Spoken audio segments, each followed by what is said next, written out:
Kita buka firman Tuhan di dalam Yohanes pasal yang ketiga. Saya tidak tahu karena sore hari ini baru berdoa dan berdoa dan Tuhan berikan ini. Ternyata ini penting sekali untuk saudara sekalian karena supaya saudara-saudara harus tahu bagaimana harusnya menempatkan diri sebagai anak-anak Tuhan, sebagai orang yang dapat menyaksikan tentang hal Kristus. Ini penting. Saya dulunya tidak tahu. Saya berkata, Tuhan bicara apa? Ini, kamu bicara ini. Apa sih yang dibicarakan? Setelah terjadi kesaksian-kesaksian saya barusan tahu. Ini loh saudara. Saya hanya sebagai saluran. Saya bukan orang istimewa. Sama dengan saudara.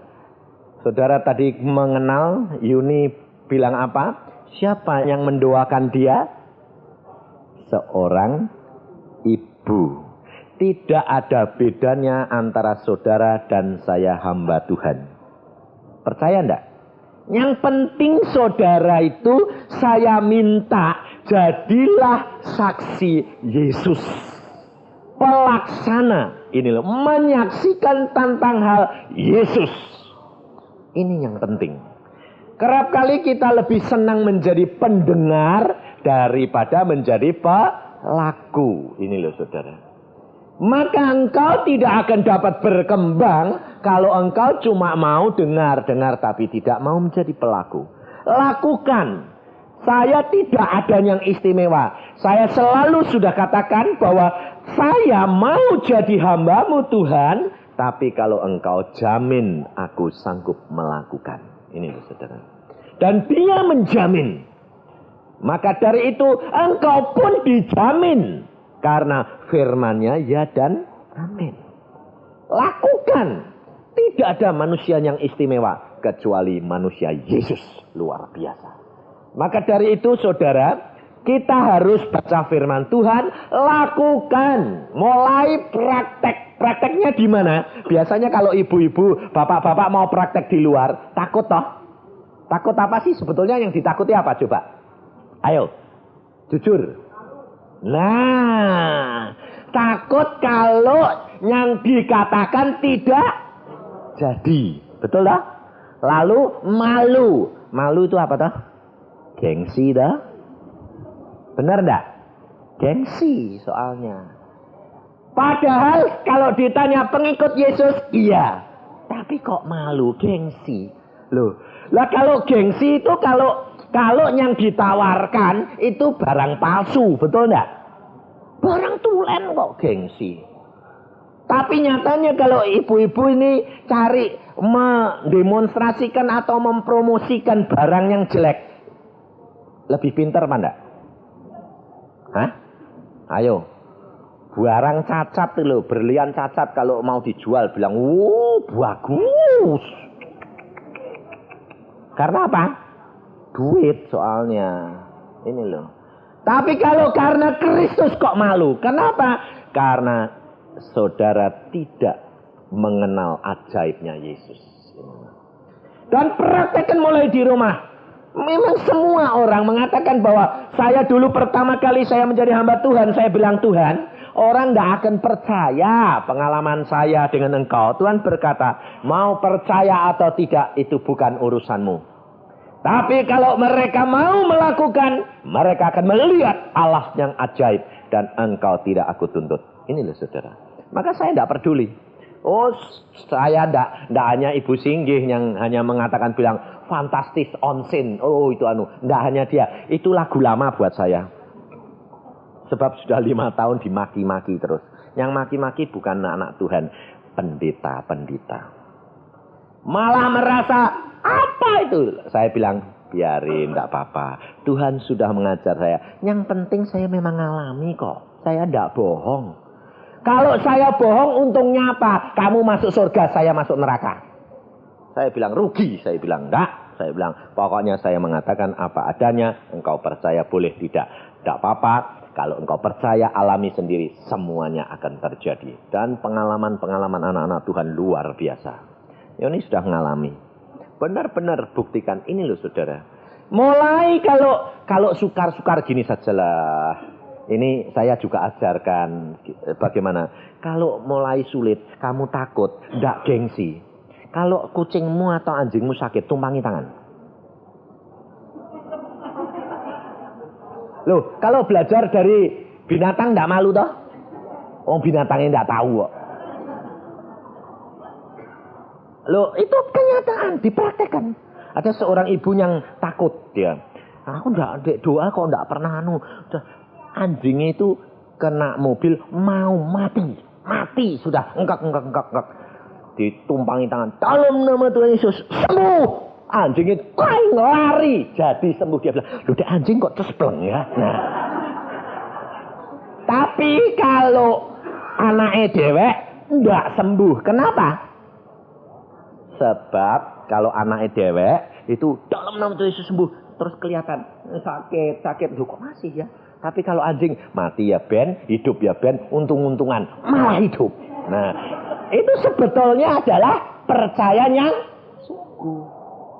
Dan apa yang saya alami yaitu begitu. Anak sakit sudah tambah parah, dokter mengatakan mati.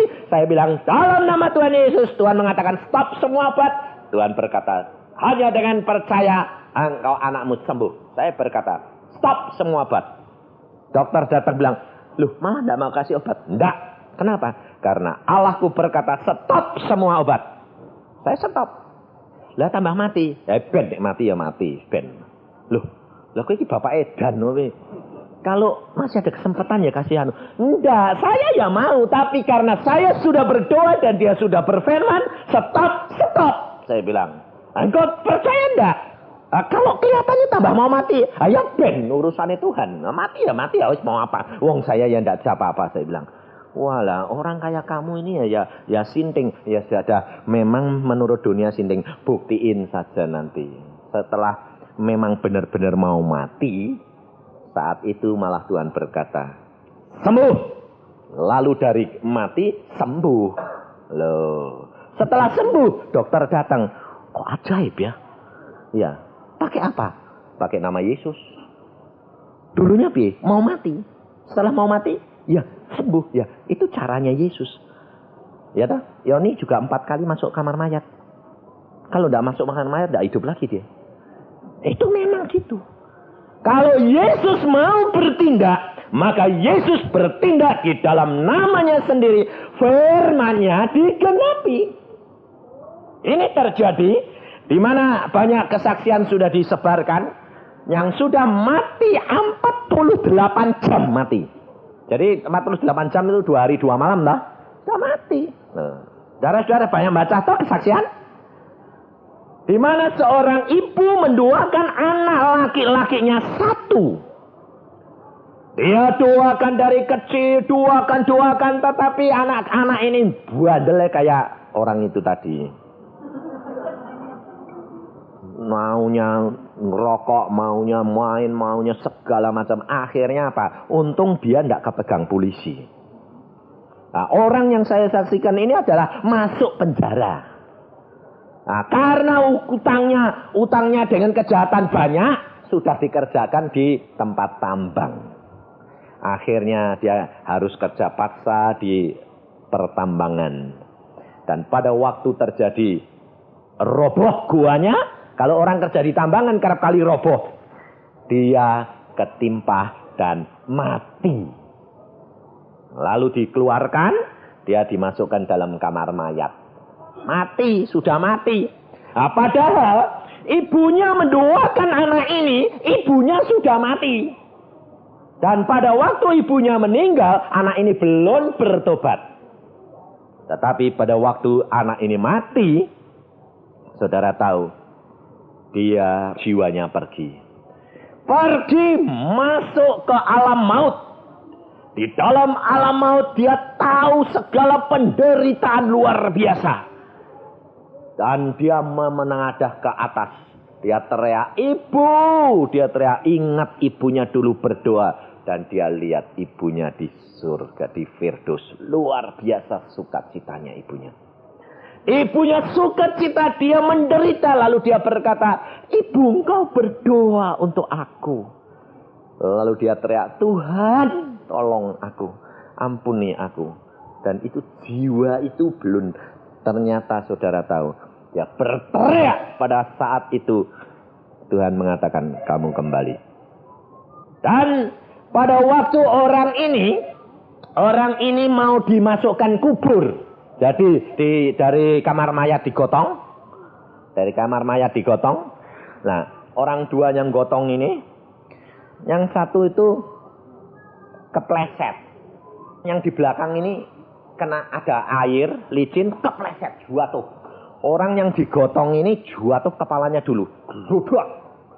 Waktu kebentur sama lantai, orang ini bilang, aduh. Lalu yang gotong, hidup, urip. Dia bilang, aduh, kepalaku benjol. Dia bilang, loh kamu ini tidak mati. Loh, aku hidup. Dia bilang gitu. Loh, kamu ini sudah 2 hari 2 malam loh di kamar mayat. Iya, aku memang sudah berangkat ke sana, lihat alam maut, tapi aku ketemu ibuku. Dan Tuhan mengatakan kembali dan dia hidup, saudara. Dan setelah hidup dia menceritakan semua pengalamannya. Dia menjadi seorang penginjil. Yang asalnya orang bobrok. Loh, kalau orang tidak bodolan, itu tidak bisa mengalami kenyataan yang nyata. Betul tidak? Betul.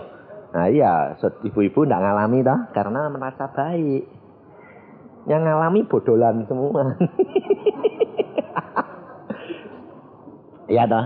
Kalau kita merasa diri kita baik, kita tidak akan mengalami apa-apa dengan Yesus. Tapi kalau kita merasa dan tahu bahwa keadaan kita tidak karuan, kita akan teriak dan tolong dan mau membuktikan Alkitab ini ya dan amin. Engkau akan mengalami luar biasa. Allah kita adalah Allah yang luar biasa.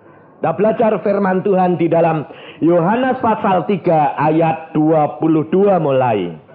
Kesaksian Yohanes tentang hal Yesus. Ini loh. Fungsi kita sebagai orang yang menyaksikan tentang hal Yesus. Jangan sampai kita mencuri kemuliaan Yesus. Sesudah itu Yesus pergi dengan murid-muridnya ke tanah Yudea. Dan ia diam di sana bersama-sama mereka dan membaptis. Akan tetapi Yohanes membaptis juga di Ainun, dekat Salim, sebab di situ banyak air. Dan orang-orang datang ke situ untuk dibaptis, sebab pada waktu itu Yohanes belum dimasukkan ke dalam penjara. Maka timbullah perselisihan di antara murid-murid Yohanes dengan seorang Yahudi tentang penyucian. Lalu mereka datang kepada Yohanes dan berkata kepadanya, Rabi, orang yang bersama dengan engkau di seberang sungai Yordan dan yang tentang dia engkau telah memberi kesaksian, dia membaptis juga dan semua orang pergi kepadanya. Murid-murid Yohanes, sampai di sini lebih dahulu, dia menyaksikan antara Yohanes dan Yesus. Orang-orang Farisi melihat ada 3 kelompok. Kelompok Yesus, kelompok Yohanes, dan kelompoknya orang Farisi. Mereka berdebat.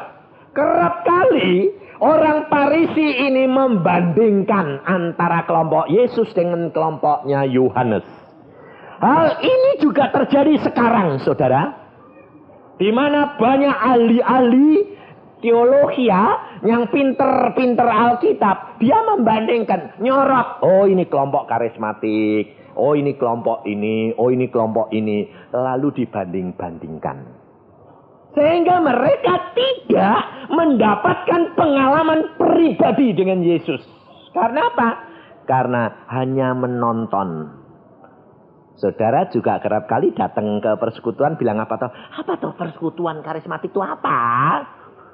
Coba-coba lihatlah. Lihat-lihat, coba-coba. Nonton saja. Ini kenyataan terjadi. Tetapi engkau harus lihat lalu alami sendiri. Engkau akan melihat. Saya selalu mengajar. Saya sendiri tidak setuju dan kerap kali saya katakan. Sebab saya dicap hamba Tuhan dari karismatik. Saya berani ngomong terang-terangan sama orang-orang karismatik. Kadang-kadang adalah terlalu emosional. Bukan Tuhan. Tetapi emosinya sendiri yang ditonjolkan. Sehingga mengakibatkan ekses-ekses yang tidak karu-karuan. Ini loh saudara. Maka dari itu kita harus belajar firman Tuhan. Dan Allah ini, malam hari ini Tuhan memesan, Allah tidak dapat dibatasi. Kerap kali seorang kalau sudah punya pengalaman, umpamanya, wah ya Tuhan bicara saya melalui Alkitab kok. Jadi kalau buka Alkitab gini, dalam nama Tuhan Yesus, Tuhan tolong berfirman padaku ya Tuhan. Oh ya dalam nama Tuhan Yesus, plok, buka. Wah ya betul. Itu boleh sekali. Kalau sekali punya pengalaman cocok persis. Lalu itu dipakai metode, lalu caranya begitu, berbahaya. Ini loh saudara. Tiap orang kerap kali, lebih-lebih yang karismatik. Kalau sudah punya pengalaman gitu, betul Tuhan ngomong. Ngomongnya bagaimana? Saya bilang, melalui Alkitab. Ya, salah satu saya bilang, oh enggak, sama saya ngomongnya gitu terus kok Pak Yusa. Oh caranya gitu terus? Ya, berbahaya. Saya bilang, oh enggak. Lalu dia bangsang, plok. Nah, betul. Lalu lagi dalam namanya, plok, betul. 2, 3, 4 kali betul. Terus selama hidupnya pakai cara gitu. Lalu satu saat dia bilang, Tuhan aku kok sama istriku kok tidak senang sih Tuhan. Istriku apa dulu tidak salah itu Tuhan. Saya minta bukti firman-Mu Tuhan. Dalam namanya, ceraikan istrimu. Nah, kon cerai. Bubar. Lah istrinya dicerai. Jadinya apa? Jadi batu sandungan. Sebab firman Tuhan itu kalau dipetik satu-satu saling bertentangan. Tetapi harus dibaca dari permulaan sampai akhir sehingga merupakan suatu rangkaian yang indah. Firman Tuhan itu saudara seperti teka-teki silang. Kalau dipetik-petik satu-satu udah karu-karuan. Tapi kalau sudah ditemukan seluruhnya, maka akan menjadi suatu urutan yang indah luar biasa. Ini firman Tuhan, saudara. Dan kalau engkau teka-teki silang itu tidak ditekuni, dicari terus, ketemu enggak? Enggak. Cari terus. Demikian juga firman Tuhan, dicari terus. Maka engkau akan menemui luar biasa. Saya sendiri 38 tahun, enggak bosen-bosen. Wong buku segini kok diselidiki 38 tahun. Enggak bosen-bosen. Sampai saya sudah ganti Alkitab ini sudah beberapa kali. Karena apa? Rusak. Bolak-balik. Lo enggak karu-karuan sudah rupanya. Tapi Alkitab saudara bersih-bersih. Kalau ditanya, wah Alkitab kok sudah lecu gitu. Saudara kalau lihat Alkitab anak-anak saya juga gitu. Bodol semua. Wah saya bilang, Den, Alkitabmu kok sudah bodol sih Den. Lah ya om piye dipegangi terus. Lah enggak ganti. Ganti ya. Kepengen kadang-kadang ya kepengen baru. Tapi kalau sudah lama kok enak tahu. Oh di sini gitu. Tapi kalau saudara kan senengnya bawa Alkitab mesti yang baru dah. Iya. Kalau baru masih, apalagi yang masih lengket-lengket kalau dibuka. Krecek. Nah, ya lah. Tandanya apa? Nggak pernah dibaca. Ini loh saudara, kenyataan hidup kita itu akan jadi saksi. Maka dari itu engkau harus belajar benar-benar akan firman Tuhan. Engkau akan melihat kenyataan luar biasa. Allah itu adalah Allah yang luar biasa. Orang Kristen harusnya punya jaminan yang pasti. Orang yang punya percaya lain dengan Yesus tidak punya jaminan pasti. Allahnya sama, ya oke. Saudara bilang, mungkin orang yang agama yang lain bilang, Allahmu sama Allahku sama. Oke, sama. Allahmu yang Esa? Ya, Allahku juga Esa. Sama, betul. Sama. Jangan sok. Makanya saya selalu katakan orang Kristen itu jangan sok. Karena belum tahu. Allah mereka sama-sama. Sekarang saya tanya, Allahnya orang Israel tuh sama enggak sama Allah kita? Hah? Sama? Pasti? Yakin? Yakin? Dia enggak percaya Yesus. Ayo. Saya pergi sendiri ke Israel dan di sana punya guide. Namanya Susan. Seorang ibu. Oh, ini ada nama Susan di sini. Dia seorang guide yang apal Alkitab. Ngelotok Alkitabnya. Ayat berapa di mana-mana tahu semuanya. Saya bilang, wah ini Alkitab yang ngelotok. Orang Yahudi tulen. Lalu saya tanya, Anda orang Kristen? Tidak. Anda percaya Yesus? Tidak. Anda cerita tentang hal Yesus? Ya. Karena itu memang benar. Yesus adalah orang Yahudi. Tetapi Yesus bukan Mesias. Bayangin. Dia membaca Alkitab, dia ngelotok, dia tahu. Tetapi dia tidak kenal Yesus. Saudara tahu, orang Kristen juga banyak, saudara. Tahu Alkitab, tahu. Tapi tidak punya pengalaman pribadi dengan Yesus. Tidak kenal. Kalau orang kenal, mesti punya pengalaman pribadi. Betul lah? Entah pernah kesinggung, entah pernah ribut, entah setianya luar biasa. Mesti punya pengalaman pribadi. Kalau kenal. Kalau tidak kenal, tidak akan punya pengalaman pribadi. Habis tahunya di luar. Oh, kamu tahu ini. Oh, tahu itu rumahnya sana. Punya pengalaman pribadi. Tidak dekat-dekat sama dia kok. Ya dah. Inilah saudara. Kalau engkau punya pengalaman pribadi dengan Yesus, engkau kenal Yesus. Setiap orang Kristen harus kenal Yesus dan mempunyai pengalaman pribadi dengan Yesus. Kalau belum, perlu dipertanyakan. Maka Allahnya orang Yahudi itu sama dengan Allahnya kita. Tetapi belum tentu jalannya harus melalui Yesus Tuhan. Ini ya saudara. Maka kita nanti akan tahu di sini apa bedanya kita dengan Allah orang lain. Nah, di dalam kitab ini dikatakan bahwa orang-orang Farisi bertengkar dengan murid-murid Yohanes. Mereka memperbincangkan perkara penyucian, yaitu permandian. Di mana mereka merasa ini gini, ini. Nah, itu kelompok itu yang mempermandikan ini, kelompok ini. Permandiannya yang benar yang mana? Itu ribut. Dan saya tidak mau bicara perkara itu. Karena perkara itu mempunyai cara sendiri-sendiri. Tetapi Yesus berpesan, kalau mereka percaya, baptiskan mereka dalam nama Bapa, Putra, dan Roh Kudus. Selesai. Caranya bagaimana itu bukan urusan saya. Yesus tidak ribut-ribut. Tetapi yang penting di dalam nama itu yang ajaib. Tetapi apa yang dikatakan bahwa setiap kelompok mesti punya kesaksian sendiri. Jadi kalau saudara masuk di dalam kelompok persekutuan doa, jangan ikut-ikutan. Tetapi alami pribadi. Selalu berdoa, Tuhan berikan aku pengalaman pribadi dengan Engkau. Sebab kelompok karismatik yang ekstrim banyak. Sekarang sudah mulai menjurus ke hal-hal yang aneh-aneh. Sudah dengan cara-cara yang kayak dukun. Ada. Nah, ini pengalaman saya sendiri. Saya diundang disuruh apa? Disuruh mengecek. Saya bilang, loh kok ngecek apa?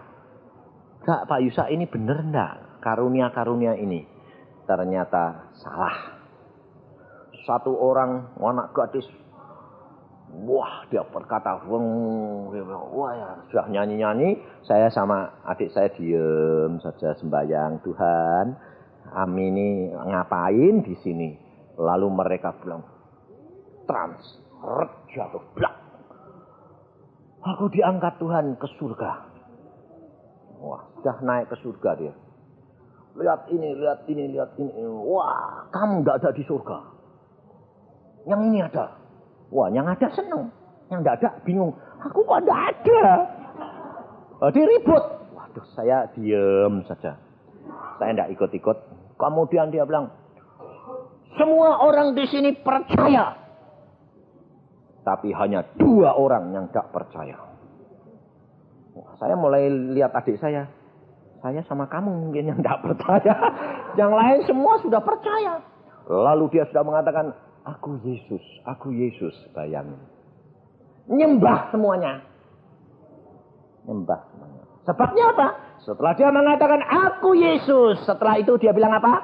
Tahu engkau tadi pagi jam 5 kamu berdoa. Kamu berkata kepada Allahmu ini. Dijabarkan semua. Satu lagi dijabarkan, satu lagi dijabarkan.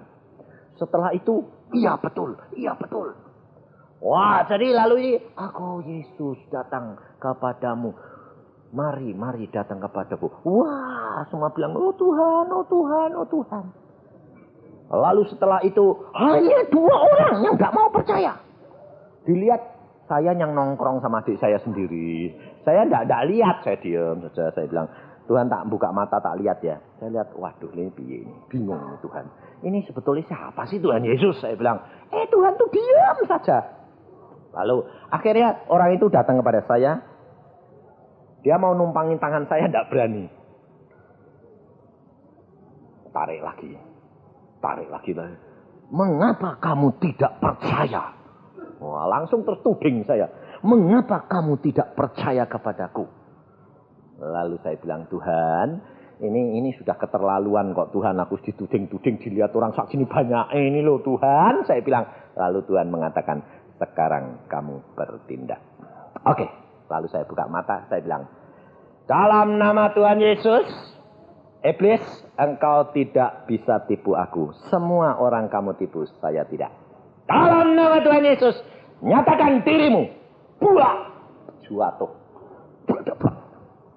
Jatuh dia ketawa besar sekali.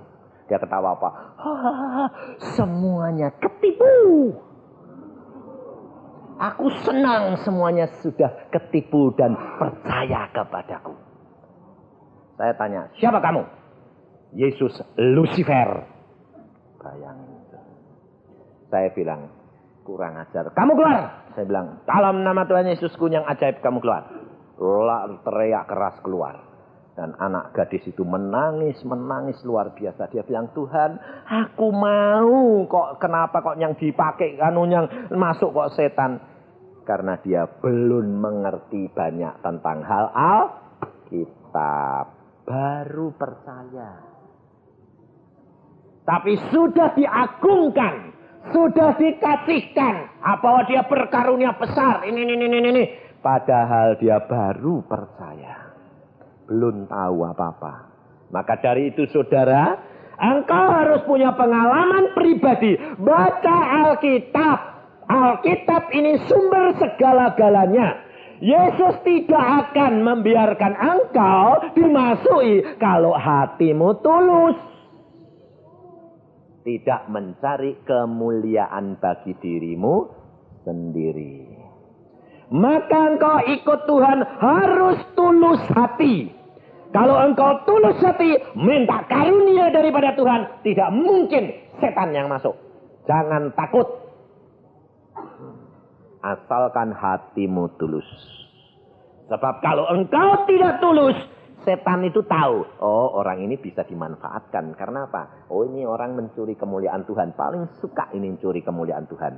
Nah, hati-hati. Saudara. Mari baca firman Tuhan di dalam ayat 27.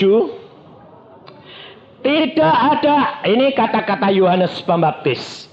Jawab Yohanes, tidak ada seorang pun yang dapat mengambil sesuatu bagi dirinya kalau tidak dikaruniakan kepadanya dari surga. Perhatikan kata-kata daripada Yohanes ini. Tidak ada seorang pun yang dapat mengambil sesuatu kalau tidak dikaruniakan dari surga. Ya, ayat 27. Allah Yohanes ini dipakai menjadi saksi karena dia mendahului Tuhan Yesus. Tetapi pada waktu dia dengar bahwa Yesus dia lebih besar, dia tidak iri hati. Dia tahu status dirinya sebagai saksi Yesus. Saudara tahu, engkau kalau dipakai Tuhan dengan karunia-karuniamu, hati-hati. Ini pengalaman saya sendiri. Banyak orang datang lalu bilang apa? Pak Yusak, tolong doakan. Tadi Bu Singgi juga, firman Yusak. Saya langsung ngomong, bukan aku Tuhan, firman Yesus Kristus melalui Yusak. Saya tidak mau. Sebabnya apa? Sebab kalau sudah mulai ada bangga di dalam, cepat-cepat periksa. Ini pengalaman. Mulai ada, sebabnya gini terus terang, saudara. Kalau engkau mendoakan seseorang lalu jadi, seneng enggak? Lu terus terang, seneng enggak? Seneng. Bangga enggak? Bangga itu ada dua. Kebanggaan karena mengenal Allah itu boleh. Allah senang. Tetapi kebanggaan karena berhasil itu mencuri kemuliaan Allah. Beda, ngerti tidak? Bangga karena engkau mengenal Allah, punya pengalaman pribadi dengan Allah, dan engkau merasa menyanjung Yesus, merasa berterima kasih, merasa bangga karena Yesus senang sama kamu, itu senang Bapak. Tapi kalau kamu bangga karena hasil, itu mencuri kemuliaan Allah. Saya kerap kali terus terang, setiap kali habis pelayanan, saya duduk diam di bawah kaki Tuhan. Saya berkata, Tuhan periksa hatiku. Saya melihat kadang-kadang, loh kok aku senangnya apa? Lalu mulai, ya berhasil ya. Saya bilang, Yusa. Saya ngomong sendiri. Yusa, itu kerjaan Roh Kudus, bukan pekerjaanmu. Awas, jangan engkau mencuri kemuliaan Dia. Langsung saya kasih tahu jiwa saya. Tidak boleh kamu sombong, kamu bangga.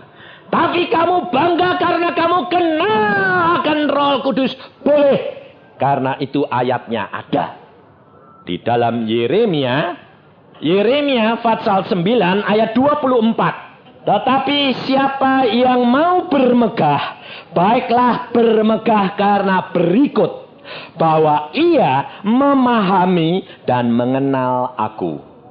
Bahwa akulah Tuhan yang menunjukkan kasih setia, keadilan dan kebenaran di bumi. Sungguh semuanya itu kusukai, demikianlah firman Tuhan. Jadi ada kemegahan, ada kesenangan yang diperkenan Allah, yaitu mengenal akan kasih setia Dia. Dekat dengan Dia, engkau bermegah, boleh. Inilah saudara.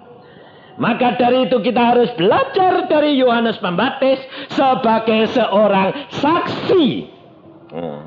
Kamu sendiri dapat memberi kesaksian bahwa aku telah berkata, aku bukan Mesias.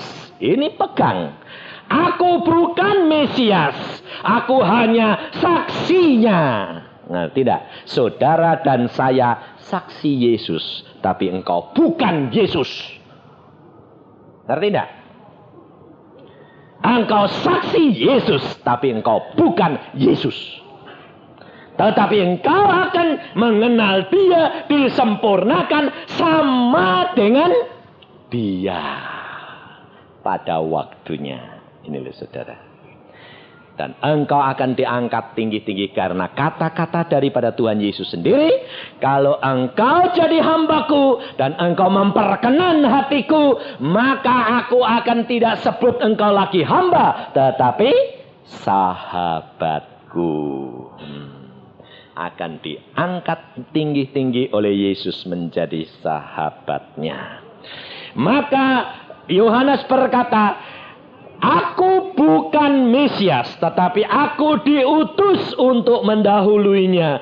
Yang empunya mempelai perempuan telah ialah mempelai laki-laki, tetapi sahabat mempelai laki-laki yang berdiri dekat dia dan yang mendengarkannya sangat bersukacita mendengar suara laki-laki itu. Itulah sukacitaku, dan sekarang sukacitaku itu penuh.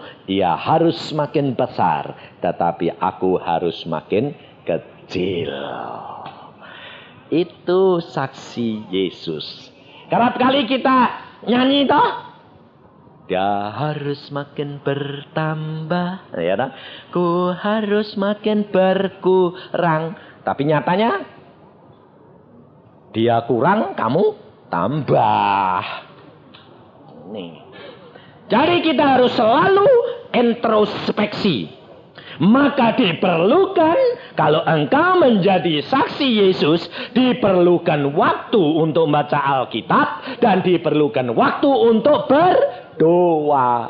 Kemudian di dalam doa memeriksa hati dan kepikiran kita. Jadi kalau sedang doa, itu jangan cuma laporan.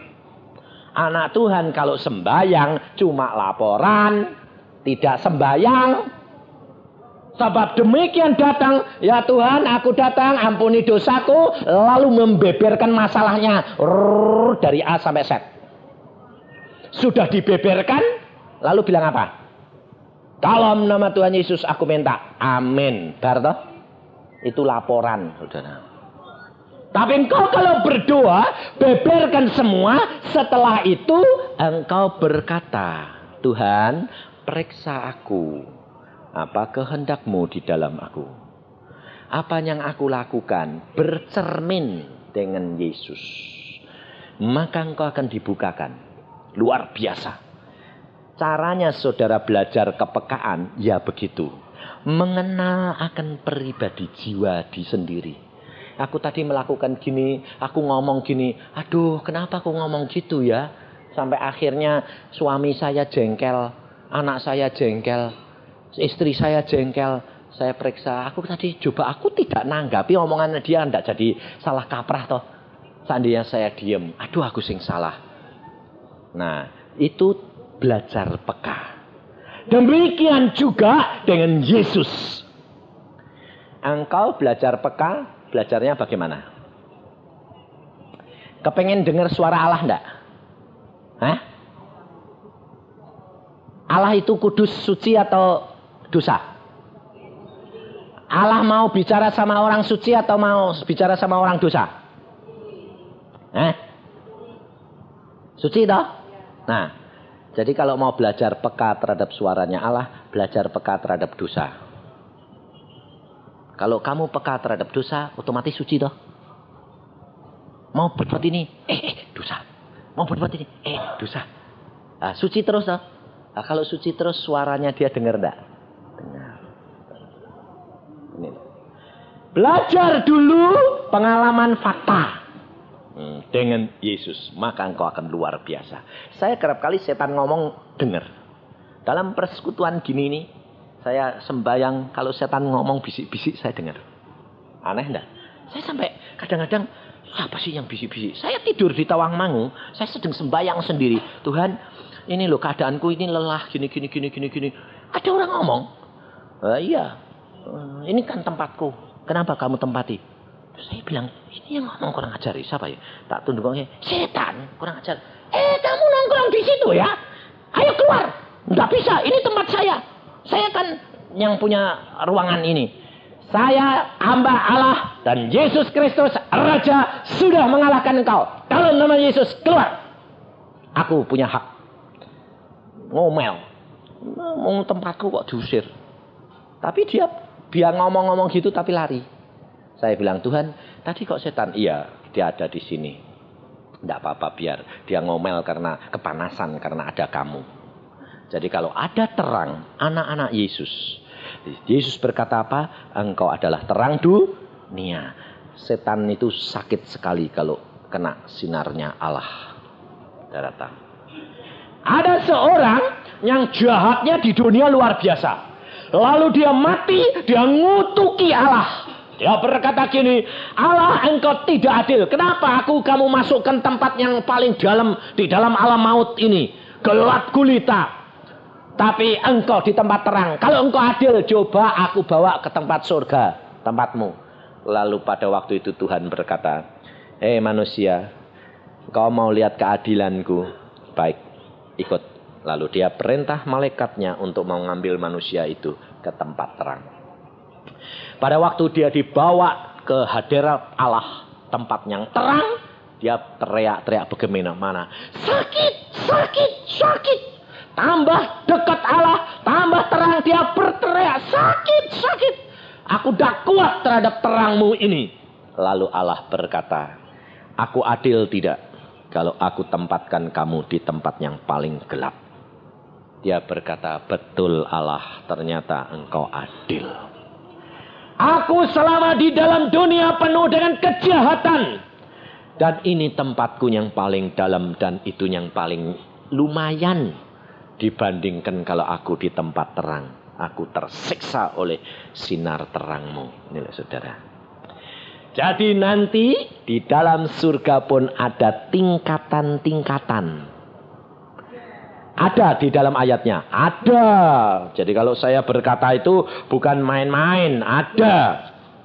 Di dalam Ibrani pasal ke-7 ayat yang ke-26.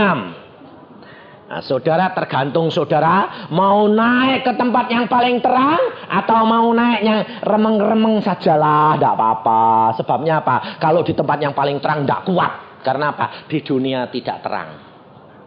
Makanya kalau seneng orang-orang kalau yang seneng main gelap-gelapan hati-hati. Nanti di sananya tempatnya gelap. Ya dah.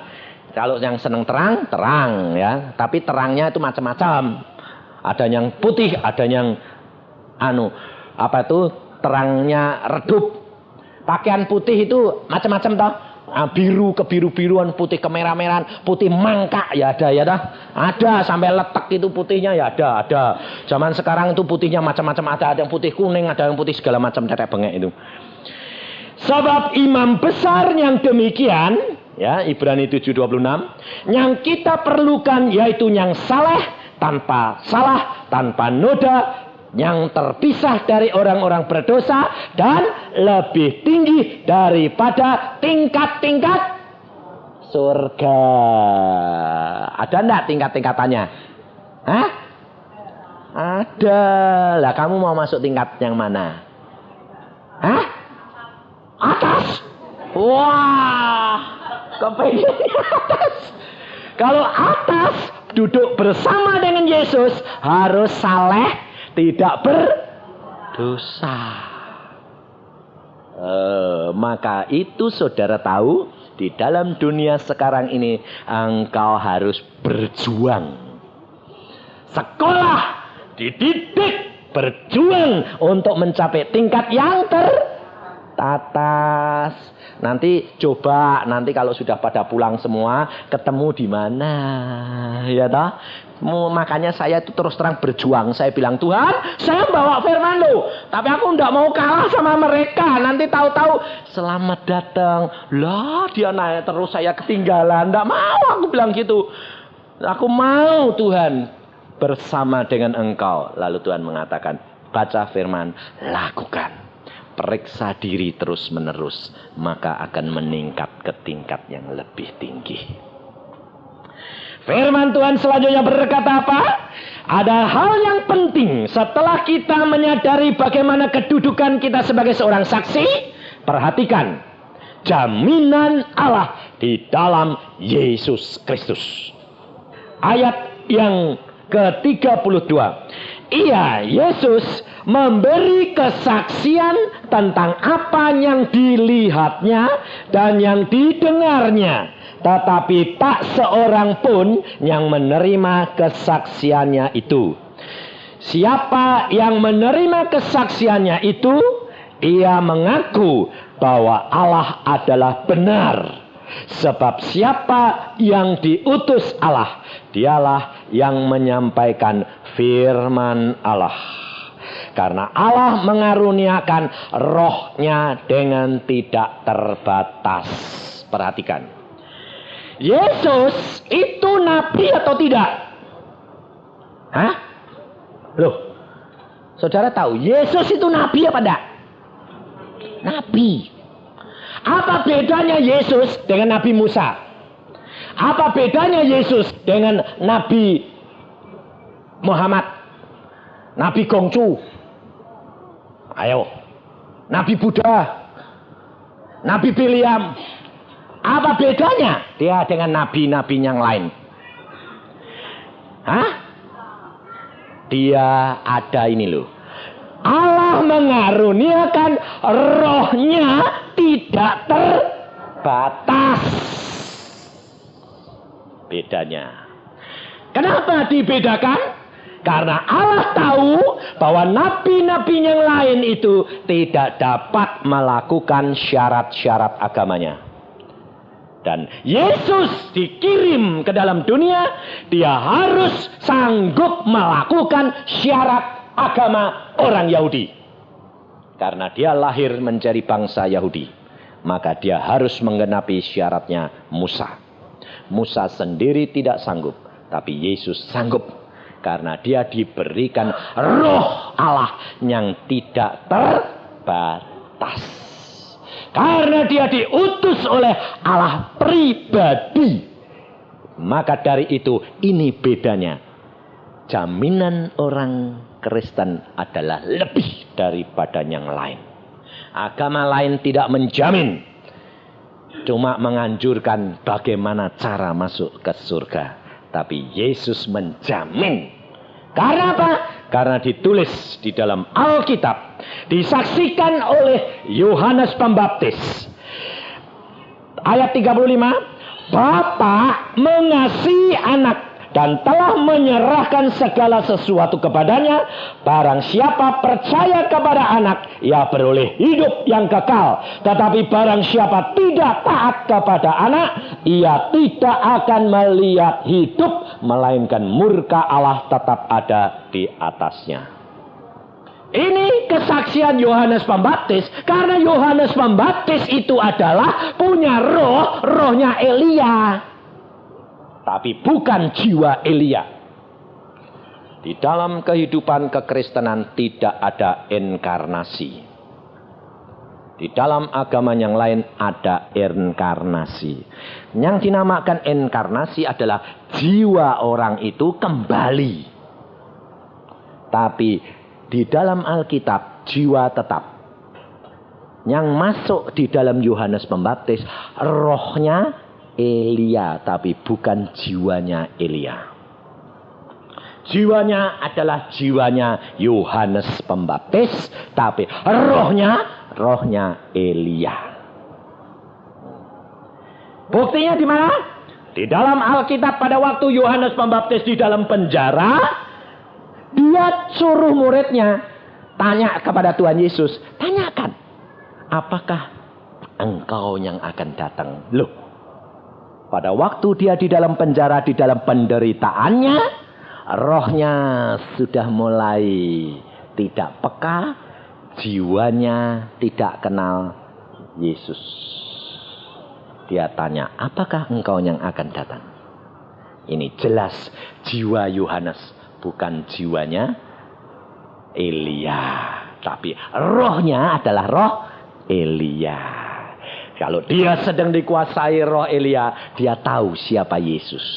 Tapi kalau dia tidak dikuasai oleh roh Elia, dia tidak kenal Yesus. Saudara tahu. Demikian juga saudara, kalau engkau tidak hidup di dalam Roh Kudus, engkau tidak kenal Yesus. Tidak bisa melihat sifat perangai Yesus yang asli. Alkitab firman Allah engkau tidak bisa baca, mengerti kalau tidak roh Allah yang memberikan pengertian. Ini jelas. Maka kalau jaminan kita terdapat di dalam Yohanes pasal yang ke-17 ayat yang ketiga. Jaminan kalau engkau percaya Yesus, maka engkau akan beroleh hidup yang kekal. Tapi kalau engkau tidak percaya, maka murka Allah tetap tinggal. Kenapa? Karena tidak ada seorang pun yang bisa menggenapi syarat-syarat Taurat. Hanya Yesus yang dapat memberikan ampunan. Di dalam ayat 3, Yohanes 17, inilah hidup yang kekal. Loh, ini loh jaminannya. Inilah hidup yang kekal itu, yaitu bahwa mereka mengenal Engkau satu-satunya Allah yang benar dan mengenal Yesus Kristus yang telah Engkau utus. Jaminan orang Kristen itu sudah pasti. Mengenal Allah dan melalui percaya akan Yesus Kristus, maka engkau pasti dapat hidup yang kekal. Ini saudara. Maka sekarang banyak Tuhan menjangkau anak-anak Tuhan, dijadikan anak-anak Tuhan melalui orang-orang yang ahli penyelidikan kitab-kitab suci yang lain. Yusuf Roni diambil oleh Tuhan melalui Al-Quran. Dia ahli Al-Quran. Liking orang Ambarawa, anaknya lucu, ahli Alkitab Gongcu. Dijangkau Tuhan. Kenapa? Ayo, saudara orang Kristen jangan sok. Engkau akan bisa ketinggalan kepada mereka. Jangan dikira bahwa mereka itu tidak disayang Tuhan. Sayang Tuhan. Orang dari agama lain. Kalau mereka mau mencari kebenaran yang sungguh. Liking itu orang yang cari kebenaran yang sungguh. Ya, berkata, mana kebenaran itu? Lalu belajar terus. Dan waktu ketemu saya bilang, engkau sudah benar. Tapi belum ketemu kebenaran. Loh, sebabnya apa? Engkau harus ketemu Dia yang berkata, akulah jalan, kebenaran, dan hidup. Tidak ada seorang pun sampai kepada Bapa kalau tidak melalui aku. Dia dengar gitu kaget ya. Ada yang bilang begitu ada. Ada. Siapa? Yesus. Yesus ngomong gitu. Ya, mana ayatnya? Baca. Kenapa? Karena Dia dari surga turun, Dia kembali ke surga, Dia tahu jalannya. Manusia, nabi-nabi yang lain belum pernah tahu jalannya. Dia bilang apa? Mari ke surga. Caranya begini. Jalannya apa? Aku sendiri belum sampai. Perhatikan. Muhammad selalu kalau memesan jemaatnya bilang apa? Doakan saya supaya aku masuk ke surga. Nabi yang lain, Gongcu pun bilang, cari jalan kebenaran, maka engkau akan sampai. Dia belum tahu. Kuan Im sendiri tidak tahu. Ini kalau saudara tidak percaya boleh tanya seorang hamba Tuhan yang dipanggil Allah melalui ibunya. Ibunya adalah seorang pengikut Kuan Im yang setia. Dia nyembah Kuan Im luar biasa. Dan pada waktu dia sakit keras, dia berdoa begini. Tolong aku Kuan Im, maka aku akan sampai mati ikut engkau. Kuan Imnya turun. Dia sembuhkan seorang ibu ini. Dan sejak itu dia setianya luar biasa kepada Kuan Im. Tapi seorang penginjil datang ke kota itu, ke desa itu, menginjil. Lalu anaknya kecil-kecil turut sekolah minggu. Lalu orang tua ini berkata, kamu kemana? Sekolah minggu. Mah, ternyata luar biasa loh mah. Ada Yesus yang namanya Yesus itu naik turun surga. Dia yang bawa keselamatan mah. Dia gini. Mana loh, kowe kok turut-turut? Iya mah, kok luar biasa. Ya coba tak tanya ke sama Kuan Im. Mamahnya ini sembayang. Kalau sembayangan tengah malam, sembayang. Kuan Imnya datang, sungguh datang. Dia tanya, Kuan Im, anakku ini kok kenal ada namanya Yesus itu siapa? Saudara tahu, Kuan Im berkata apa? Ayo engkau ikut aku, engkau tak ajak lihat. Dia diajak naik. Dia lihat dari jauh. Kamu lihat itu apa? Waduh, istana putih. Luar biasa indahnya. Aku mau kepingin masuk sana. Tidak bisa. Kenapa? engkau bukan pengikutnya Yesus. Lalu tak coba, ya kalau tidak percaya boleh coba. Dia datang, mau masuk ke istana itu, menginjak lantainya, mental kembali. Menginjak lantainya, mental sampai 3 kali. Dia jatuh. Dia tidak sanggup menginjak lantainya kerajaan surga. Lalu dia mundur, dia sebelahnya Kuan Im, dan dia bilang, Kuan Im, kenapa? Kok enak ya, bagus di sana ya. Kuan Im berkata, perhatikan sebentar lagi. Lalu datang kereta, bagus. Orang yang turun semua pakai pakaian putih.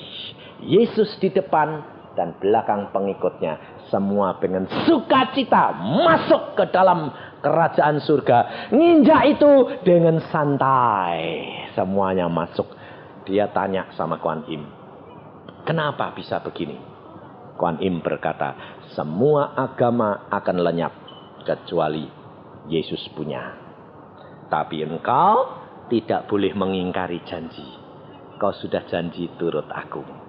Kau harus turut aku sampai mati. Lalu dia bangun, dia bilang sama anaknya, pagi itu semua anaknya dikumpulkan. Turut Yesus, selamat. Turut Yesus masuk istana. Turut Yesus masuk istana. Loh mah, mau turut. Aku sudah terlanjur janji. Kamu saja yang selamat. Aku binasa, tidak apa-apa. Kalau tidak percaya, namanya Boksu Sevanya sekarang jadi hamba Tuhan. Dia berkata, aku bisa jadi hamba Tuhan, diteguhkan menjadi Kristus, anak Kristus.